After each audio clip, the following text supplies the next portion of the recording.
संसद टीवी की विशेष प्रस्तुति में आप सभी दर्शकों का बहुत बहुत स्वागत है। मैं हूं सुरेंद्र कुमार। आज हमारे साथ बहुत ही खास मेहमान मौजूद हैं। हमारे साथ मौजूद हैं उत्तराखंड के नैनीताल उधम सिंह नगर संसदीय क्षेत्र से सांसद अजय भट्ट जी। अजय जी जो है संसदीय क्षेत्र जो है उनका है वो पर्यटन और विकास की दृष्टि से वहाँ अपार संभावनाएं हैं, वहीं दूसरी ओर आपदाओं की चुनौती भी है। इन सभी मुद्दों पर हमारे साथ बात करेंगे। अजय जी, संसद टीवी पर आपका बहुत बहुत स्वागत है। आपका इतना लंबा अनुभव है, उत्तर प्रदेश के विधानसभा से शुरू हुआ ये सफ़र, उत्तराखंड से केंद्र की राजनीति में आप रहे। ऐसे में कैसे देखते हैं अपने इस पूरे सफ़र को? कितनी चुनौतियां आपने इस दौरान देखी हैं? क्या विकास की जो आपने धरातल पर योजनाओं को लेके गए हैं वो कौन कौन सी विकास की योजनाएं रही हैं? आपके क्षेत्र में किस तरह से पर्यटन को लेकर आप आगे बढ़ रहे हैं? और रोज़गार की बात करेंगे तो किस तरह से देखेंगे अब तक के अपने सफ़र को? देखिए, न तो मेरी राजनीतिक पृष्ठभूमि रही है, न मेरे कोई पूजनी पिताजी या पूजनी दादाजी कभी राजनीति में रहे हैं।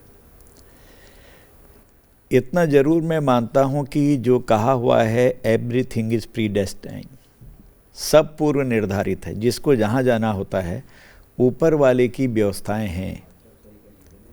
जैसे मोदी जी के बारे में कहा जाता है कि चाय पिलाते थे और कहाँ गए, आज सर्वाधिक लोकप्रिय विश्व के नेता हैं। कभी पिक्चर की तरह से आदमी ऊपर आ जाता है। तो इस तरह से मुझे आना हुआ। बहुत गरीबी में दिन बीते हैं। पिताजी गरीब व्यक्ति थे, हल्की फुल्की कृषि कर्म और मजदूरी मेहनत करते थे, उसी में पढ़ाई लिखाई करी। धीरे धीरे करके आगे बढ़ते गए। 4 भाई 3 बहनें, मैं सबसे छोटा हूँ, 7वें नंबर का। और मेरे ऊपर के सारे भाई ईश्वर को प्यारे हो चुके हैं, बहनें भी। मुझे पता भी नहीं था मैं कभी राजनीति में जाऊँगा। छोटे मोटे काम करके, धंधे फंदे करके अपना जीवन चलाता था, लेकिन मैंने पढ़ाई नहीं छोड़ी। मैंने लॉ किया, उसके बाद प्रैक्टिस चालू करी। उसके बाद अचानक मुझे कॉल आया कि आपको रानीखेत से विधायक लड़ाया जा रहा है। तो रानीखेत से विधायक लड़े, विपरीत परिस्थितियों में लड़े। वहाँ का समीकरण नहीं था मेरे लायक, लेकिन वहाँ से मुझे जीत मिली। मैं पहली बार उत्तर प्रदेश के लिए चुना गया 96 में। जब चुना गया तो उसके बाद विशेषाधिकार समिति और अन्य समितियां उत्तर प्रदेश की उनमें रहा। फिर 9 नवंबर 2000 को हमारा सेपरेशन हुआ, पार्टीशन हुआ। तो उस समय माननीय राजनाथ सिंह जी उत्तर प्रदेश के माननीय मुख्यमंत्री थे। उसके बाद मैं अपने वहाँ करीब 7-8 या 9-10 डिपार्टमेंट उनका कैबिनेट का मंत्री रहा। फिर उसके बाद एनडी तिवारी जी आ गए, हमारी सरकार चले गई, दूसरे लोग आए। तो उस पर भी मैं कई संसदीय समितियों में काम करते रहा। और जब मैं पहली बार था तो पार्लियामेंट में जो पार्लियामेंट्री अफेयर मिनिस्टर से होते हैं उसमें वीमेन वेलफेयर में, और उसके साथ ही डिजास्टर मैनेजमेंट का पहला डिपार्टमेंट खुला हेल्थ में। हेल्थ भी मेरे पास था, एंड फैमिली प्लानिंग। तो हेल्थ और डिजास्टर मैनेजमेंट को एक साथ रखा। इसे ऑस्ट्रेलियन पैटर्न भी कहते हैं। मंत्री बनने के बाद जब एनडी तिवारी जी की गवर्नमेंट आई तो मैं फिर से हमको लीडर अपोजिशन बनाया गया 2012 में, और उसी के साथ मुझको प्रदेश का अध्यक्ष का जिम्मा भी दिया गया। और जब 2017 में इलेक्शन हुए तो उस समय 57 सीटें आई आउट ऑफ 70। 2/3 से भी ज़्यादा बहुमत हमारा मिला।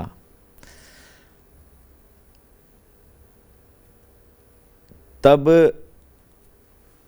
नेता प्रतिपक्ष की जो दायित्व होती है वो तो हट गई, फिर भी मैं प्रदेश का अध्यक्ष रहा। 2019 में केंद्रीय नेतृत्व ने मुझे नैनीताल उधम सिंह नगर से सांसद लड़ाया। वैसे मैं 3 बार विधायक रहा रानीखेत से लगातार। सांसद लड़ाया और उसके बाद मैं जीत गया तो मुझे MOS डिफेंस, रक्षा राज्य मंत्री और पर्यटन राज्य मंत्री का दायित्व भी मिला। इसके बाद फिर दोबारा से मुझको टिकट दे दिया केंद्रीय नेतृत्व ने। मैं आभारी भी हूँ। बिना कुछ कहे नेतृत्व जो कहते हैं मल्टी फोकल लेंस से हैं। भाजपा में एक बात कही गई है, ज़्यादा घूमने से कुछ नहीं होता है। आप कर्म करिए तो आपको मल्टी फोकल लेंसेज देख रहे हैं आपको। उसके आधार पर दोबारा भी दे दिया। 3,39,000 से मैं पहली बार जीता और इतने ही वोट से दोबारा भी मुझे नैनीताल उधम सिंह नगर की जनता ने अपना स्नेह दिया। और आज मैं कई कमेटियों में हूँ, इस समय सांसद हूँ, अपने क्षेत्रों में काम कर रहा हूँ जी। तो इसीलिए मैंने कहा कि प्रभु कहाँ ले जाएंगे, श्री राम की माया क्या है कोई नहीं जानता है। आपने श्री राम का नाम लिया तो हम बात करेंगे इस शीतकालीन सत्र की।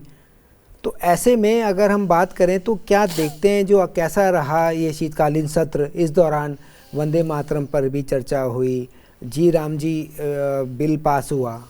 कैसे देखेंगे पूरे सत्र को आप इस शीतकालीन? बहुत अच्छा सत्र था। थोड़ा सा हमारे विपक्ष के मित्र या तो जानते नहीं हैं या जानबूझकर सरकार को बदनाम करना चाहते हैं या डिस्टर्ब करते हैं, ऐसा हमें लगा। विपक्ष के बिना लोकतंत्र अधूरा है। जैसे एक गाड़ी के 2 पहिए होते हैं, गाड़ी तभी चलेगी जब पहिए उसके ठीक काम करेंगे। एक पक्ष एक विपक्ष, सिक्के के 2 पहलू हैं, हेड और टेल होने जरूरी हैं। तो लोकतंत्र के लिए पक्ष विपक्ष का सशक्त होना बहुत आवश्यक है। लेकिन यहाँ पर ऐसा लगता है कि हमारा विपक्ष सशक्त नहीं है, तर्कों के आधार पर नहीं आता है कभी भी, और न शिष्ट लैंग्वेज होती है। हमारे लीडर अपोजिशन जो हैं, सम्मानित पद है, मैं भी लीडर अपोजिशन रहा हूँ, उनको शैडो मुख्यमंत्री कहते हैं स्टेट में, एक किस्म से शैडो प्रधानमंत्री भी कह सकते हैं आप। यहाँ पर जो बोलने का तरीका, लहजा होना चाहिए, अपने से ऊपर वालों को जिस तरह से सम्मान देना चाहिए, वो बहुत कमी दिखती है। रे, बे, तू, तड़ाक जैसे प्रधानमंत्री जी के बारे में वचन आते हैं कई बार, बाहर हो चाहे अंदर हो। प्रधानमंत्री सिरमौर हैं हमारे, कोई प्रधानमंत्री हो, किसी दल के हों, वो आइकॉन है देश के लिए। विदेशों में जाकर उनके खिलाफ बात करना। एक नेताजी ने तो पाकिस्तान के अंदर जाके कहा था, उनका नाम लेना उचित नहीं समझता हूँ, बहुत गलत बात कही थी। इस तरह से बाहर के देशों के सामने में जो हम अपनी, भाई पिता तो पिता है, माता माता है, परिवार के बड़े हैं, तो इसी तरह से देश के बड़े होते हैं प्रधानमंत्री। अगर आप उनके बारे में बाहर कुछ कह रहे हैं तो बहुत गलत बात है। नेता प्रतिपक्ष अटल जी रहे, सुषमा जी रहे, 71 के बार में उन्होंने कहा आगे बढ़िए प्रधानमंत्री जी, हम आपके साथ हैं। ये होता है लीडरशिप। जब देश बचेगा तब हम बचेंगे, तब प्रजातंत्र बचेगा, ये उस समय कहा। लेकिन आज मुझे लगता है कि कहीं ना कहीं कमी है, जिसे बचकाना नेतृत्व भी कह सकता हूँ मैं, गैर जिम्मेदाराना भी है, क्योंकि विपक्ष भी एक जिम्मेदार है। आप आई ओपनर हैं, आंखें खोलिए ना सत्ता पक्ष की अगर कहीं कमी है, ताकि सत्ता पक्ष अपना संशोधन करके ठीक करे। इसीलिए तो बिजनेस एडवाइजरी कमेटी की बैठक होती हैं, सब दल सर्वदलीय बैठकें होती हैं। क्यों होती हैं? क्योंकि लोकतंत्र को आगे ले जाना है। तो इसलिए सत्र तो बहुत अच्छा रहा। मैं 5 साल पहले भी रहा, ये 6ठा साल लगा। एक बात माननी पड़ेगी माननीय प्रधानमंत्री जी को कि उन्होंने कभी सरकारी कामों में बाधा नहीं आने दी, जबकि विपक्ष ने हमेशा डिस्टर्ब किया। इतने बिल आए, 110% इसी सेशन में हमको उपलब्धि हुई है। कोई बिल नहीं रोका, एक से एक बिल आए हैं जिनकी ज़रूरत है देश को। भाई कानून नहीं होगा तो कैसे चलेगा? हमारा काम कानून बनाना है सब लोगों का। जनता ने इसलिए चुन के भेजा है कि हम लोग जो कानून बना रहे हैं उस पर बहस करें, बहस करने के बाद उस पर जो वोटिंग होगी भाग लेकर जो अच्छा होगा वो आएगा, बहुमत होगा आगे आएगा, जो सब लोग कहेंगे वो बनेगा। अब जैसे अभी आपने देखा विकसित भारत गारंटी फॉर रोजगार एंड आजीविका मिशन ग्रामीण, जी राम जी, जी राम जी, इसे कहा तो पता नहीं क्यों चिढ़ गए राम जी के नाम से, क्यों बुरा लग गया? महात्मा गांधी जी का अपमान कर रहे हैं। भाई कई बार आपने जवाहरलाल नेहरू जी के नाम पर कार्यक्रम चलाया, फिर आपने इंदिरा जी के नाम पर कार्यक्रम चलाया, राजीव गांधी जी के नाम पर कई हमारी योजनाएं चल रही हैं। हम बदल नहीं रहे हैं बल्कि सरलीकरण करने के लिए काम कर रहे थे। तो जी राम जी को दूसरी तरफ जोड़ दिया। उसका जबकि शाब्दिक अर्थ देखें, आपका VBRAM राम जी, यानी कि जी पहले लगाया, फिर RAM राम, फिर जी राम जी आया तो ठीक है, राम जी के प्रति सबकी श्रद्धा है, सबको ऐसा लगा। जी राम जी भी आजकल चल गया है एक शब्द, सब एक दूसरे से कह रहे हैं। इसी से जुड़ा एक वायरल हो रहा है, आपने कोई मंत्र दिया है जय श्री राम का, उसको भी थोड़ा सा बता। नहीं, मैं वो भी बताता हूँ। मैंने कहा VB माने विकसित भारत, और जो जी है, जी माने गारंटी, और R माने रोजगार, A माने आजीविका, और M माने मिशन, फिर जी जो लास्ट में आया जी राम जी, वो लास्ट वाले जी का मतलब है आपका ग्रामीण, वो कोष्ठ में लिखा हुआ है एक्ट में, तब हुआ विकसित भारत गारंटी फॉर रोजगार एंड आजीविका मिशन, कोष्ठ में ग्रामीण, ये एक्ट का नाम है। राम जी का नाम आए तो आप बौखला गए। भैया इसमें कैसी बात कर रहे हैं? मैंने तो इतना ही कहा कि प्रभु सबको सुमति दे, क्योंकि जहाँ सुमति वहाँ संपत्ति नाना, जहाँ कुमति वहाँ विपत्ति निदाना। आप तो राम जी के नाम पर बौखला गए और आड़ली आपने महात्मा गांधी जी के आप हटा रहे हैं। अब जी राम जी चल पड़ा है, पूरे देश में चल पड़ा है, राम जी का नाम तो अपने आप आता है, जबकि एक्ट से कोई मतलब नहीं है। जी राम जी का एक एक शब्द का मैंने बता दिया उसको। मैंने उनसे इतना ही कहा, मैंने कहा कि भाई ये मंत्र ऐसा है 13 शब्दों का राम जी का, अपनी बुद्धि को शुद्धि करिए।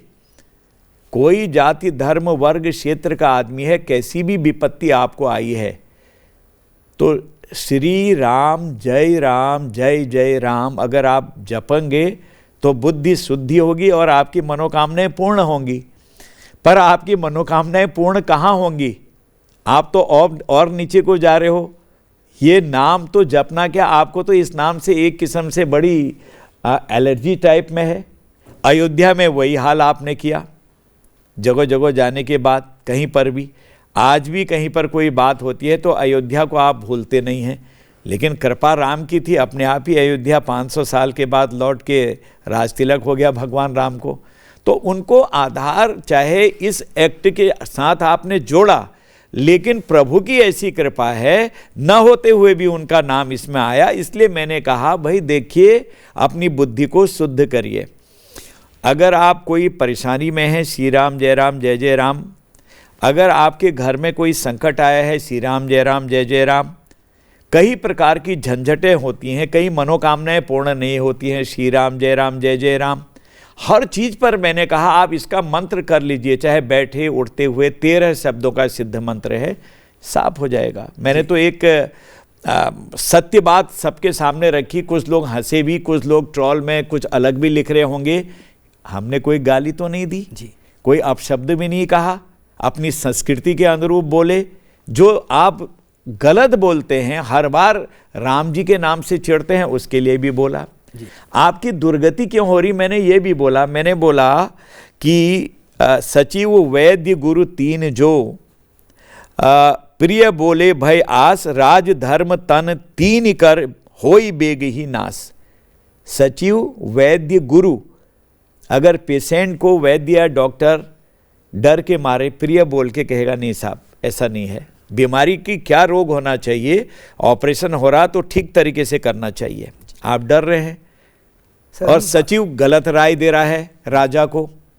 जैसे रावण ने पूछा सुंदरकांड में, भाई सचिव लोगों आओ बताओ तो सही, सामने सेना आ गई है, तो वो कहते हैं जीते ही चराचर ये जग माही, नर बानर के ही लेखे माही।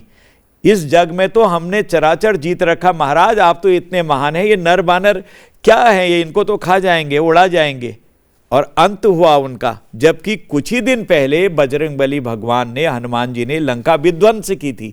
सही राय देनी चाहिए थी कि गलत हो रहा है महाराज, या चाहे तो संधि करिए या फिर वैसी तैयारी करिए हम मुकाबला करें, भगवान का मुकाबला तो कर नहीं सकते, या सरेंडर करिए। नहीं दी, अंत हुआ। ये भी मैंने कहा कि आपका धीरे धीरे अंत हो रहा है। जो बड़बोले हैं, जिनको तरीका नहीं है, जिन्होंने देश के साथ खिलवाड़ किया है, जिन्होंने देश को रसातल में ले जाने की कोशिश करी है, वो आज कहाँ हैं देख लीजिए जी। और आज भारतीय जनता पार्टी, यानी कि जिस पार्टी के हम हैं, मैं वैसे नहीं कह रहा हूँ, नरेंद्र मोदी जी का नेतृत्व कहाँ से कहाँ चले गया विश्व में जी। कोई यकीन नहीं कर सकता है कि चाय बेचने से लेकर जिन्होंने जीवन की शुरुआत करी है, वो विश्व के सर्वाधिक प्रिय लोकप्रिय नेता हैं।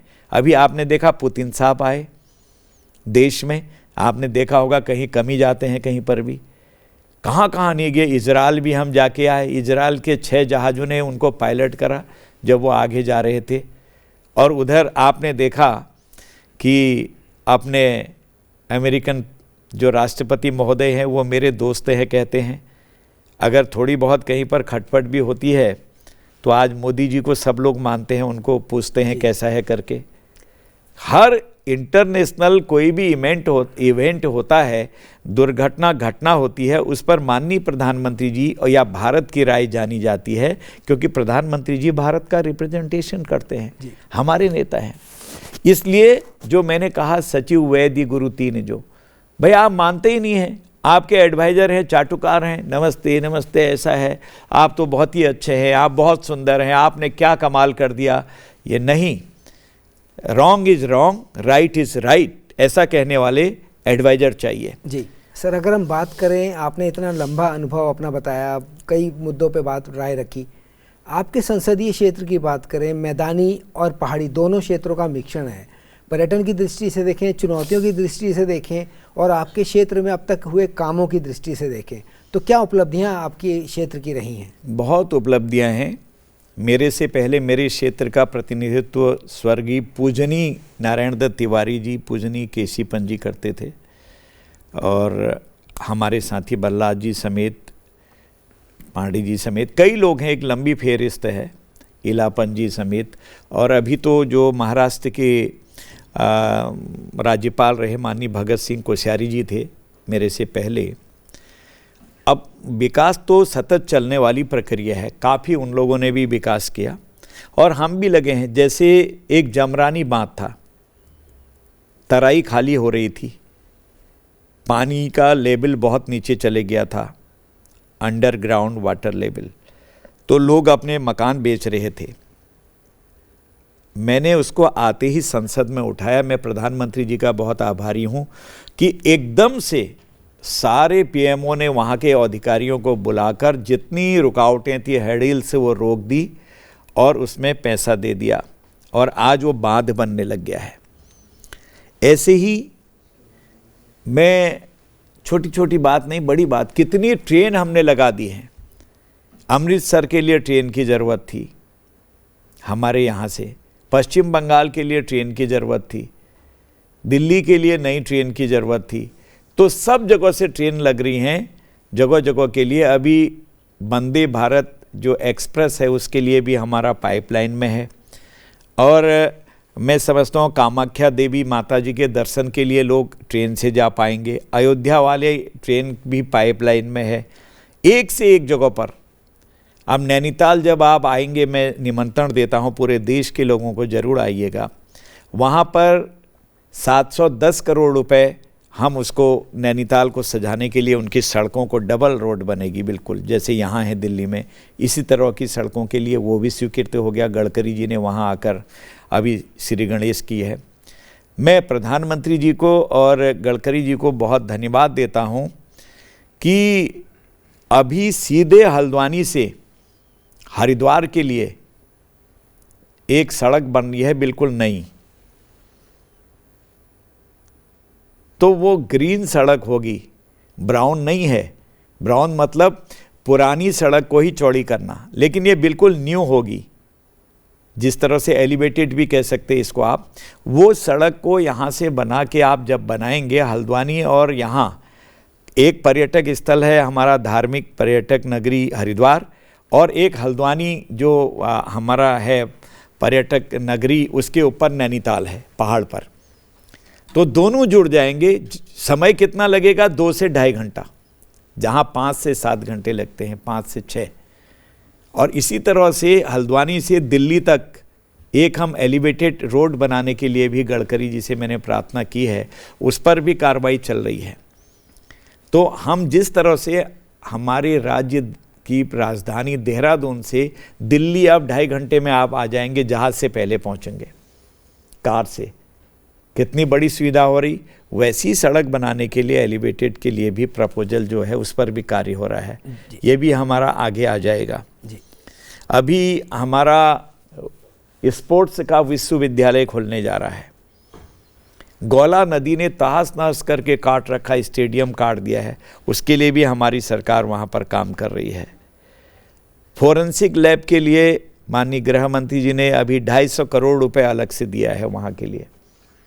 कई केवी विद्यालय हमारे वहाँ खुल गए हैं। PMGSY के कम से कम अभी तक करीब करीब 9 दर्जन सड़कें हमारे यहाँ खुल गई हैं, जिस पर काम चल रहा है। यानी सारी चीज़ें चल रही हैं।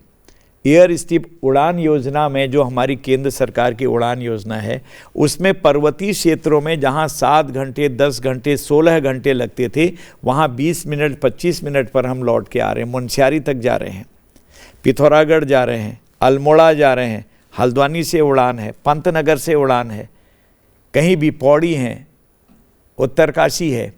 तो इस तरह से पूरा नेटवर्क हर तरह से आज हमारा क्रियाशील है जी। और माननीय प्रधानमंत्री जी तो लगातार वहाँ आते हैं।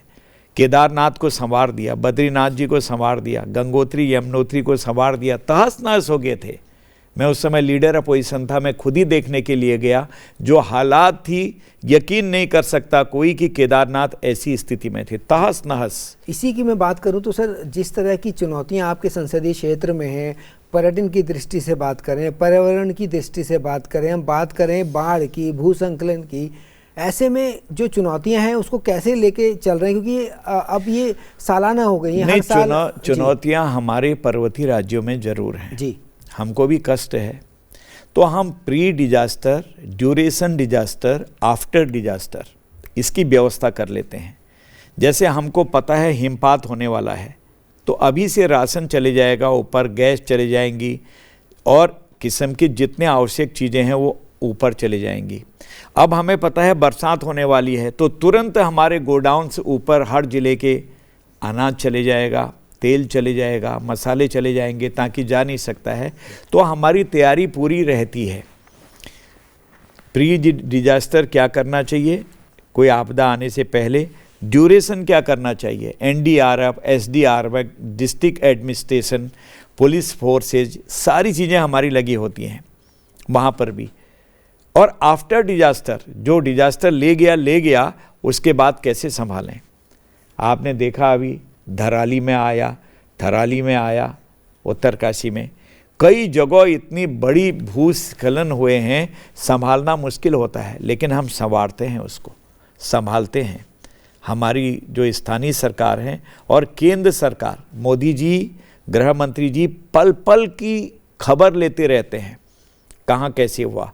हमने आर्मी के जहाज़ लगाए, आर्मी के हेलीकॉप्टर लगाए, कहीं से भी लाना पड़ा हो, जनता को बचाया, लोगों को बचाया।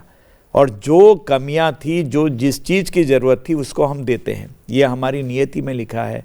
पर्वतीय क्षेत्र में बादल फटना, दुर्घटना होना, पहाड़ सरक जाना और पहाड़ इतने दूर तक खिसक जाना कि एक तो इस गांव से इस गांव के ऊपर पहाड़ पलट जाना, तो कितनी बड़ी संकट है हमारी, लेकिन हम फेस करते हैं। जी, जिस तरह से सर आपने बताया संकट है और फिर भी लगातार काम जारी है। ऐसे में इस जो दुर्गम क्षेत्र हैं आपके यहाँ स्वास्थ्य सेवाओं की बात करें, रोज़गार की बात करें, पर्यटन की दृष्टि से तो रोज़गार बढ़ता है, ऐसे में विकास भी हो रहा है। वहीं अगर हम बात करें इको टूरिज़्म की, हम बात करें ऑफ टूरिज़्म की, इस पर किस तरह से कर रहे हैं? देखिए, ऑफ टूरिज्म में अभी माननीय प्रधानमंत्री जी ने कहा था घाम तापो।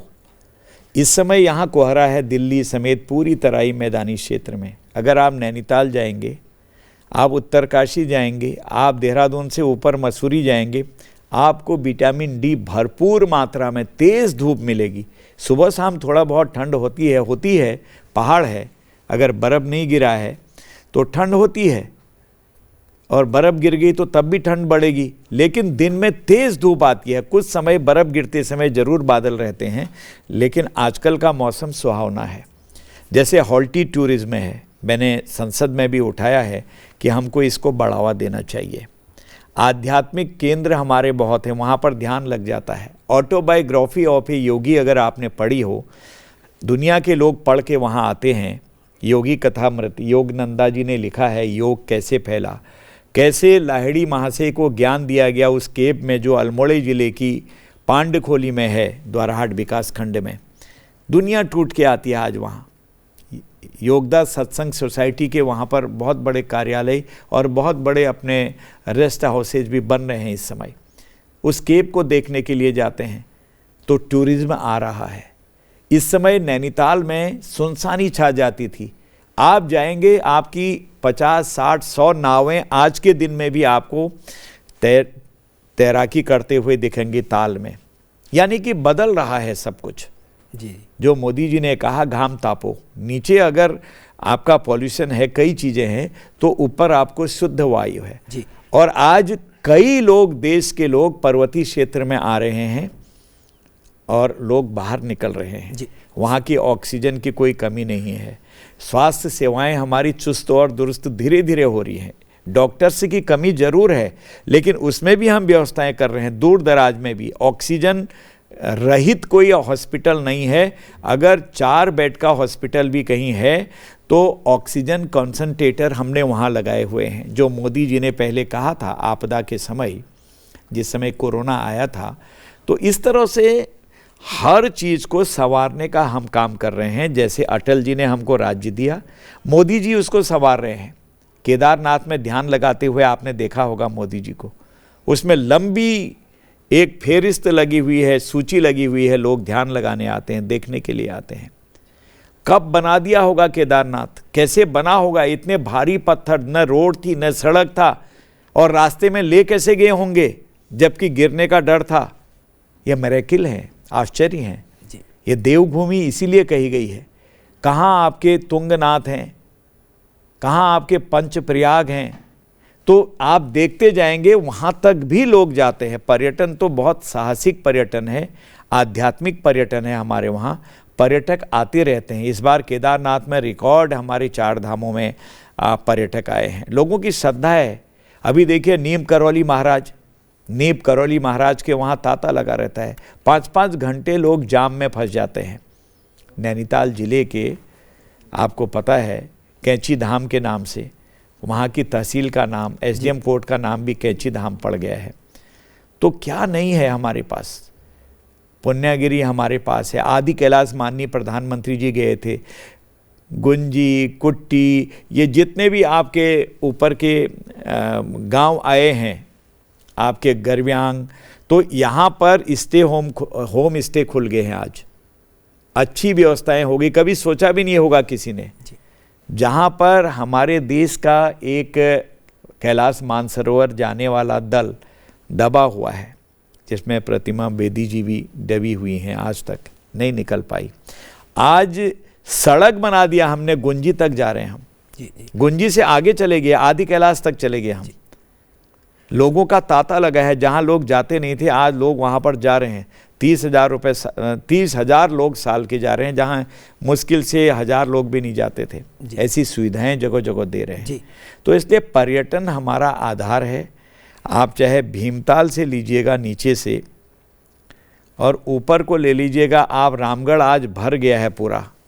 धारी विकासखंड नैनीताल का दूसरा स्वरूप हो गया है, जहाँ 3 स्टार तक के होटल बनने चालू हो गए हैं। देश के अच्छे अच्छे लोगों ने अपने वहाँ पर आवास बना लिए हैं। और इसी तरह से देहरादून से ऊपर को कहाँ तक चलेंगे, टिहरी, उत्तरकाशी, पौड़ी, चमोली, तांता लगा हुआ है आने वालों का। सर, जिस तरह से आपने पूरे अनुभव को साझा किया संसद टीवी के साथ, संसद की बात की, राज्य की बात की, विकास की बात की, रोज़गार की बात की, आपने बताया कि किस तरह से कनेक्टिविटी के माध्यम से दुर्गम जो इलाके हुआ करते हैं वहाँ भी अब पर्यटन भरपूर मात्रा में है। आपने प्रधानमंत्री नरेंद्र मोदी के विजन को बताया कि किस तरह से उन्होंने घाम तापों के विजन के ज़रिए ऑफ टूरिज़्म, इको टूरिज़्म को भी बढ़ाने की बात की है, जो सर्दियों में जब पर्यटन कम होता है तब भी वो पर्यटक जा रहे हैं। ऐसे में जो आपका लंबा अनुभव रहा पूरा लंबा, उसको आपने संसद टीवी के साथ साझा किया, उसके लिए आपका बहुत बहुत धन्यवाद। समय दिया, आपका बहुत बहुत धन्यवाद। धन्यवाद जी। तो आपदा प्रबंधन से लेके पर्यटन, रोजगार और पर्यावरण संतुलन तक सांसद अजय भट्ट का साफ कहना है, विकास तभी टिकाऊ होगा जब प्रकृति और स्थानीय लोगों को साथ लेकर चला जाए। नैनीताल उधम सिंह नगर के भविष्य को लेकर उन्होंने अपने विजन के साथ आज संसद टीवी से खास बातचीत की। संसद टीवी में इतना ही, मुझे दीजिए इजाज़त। नमस्कार।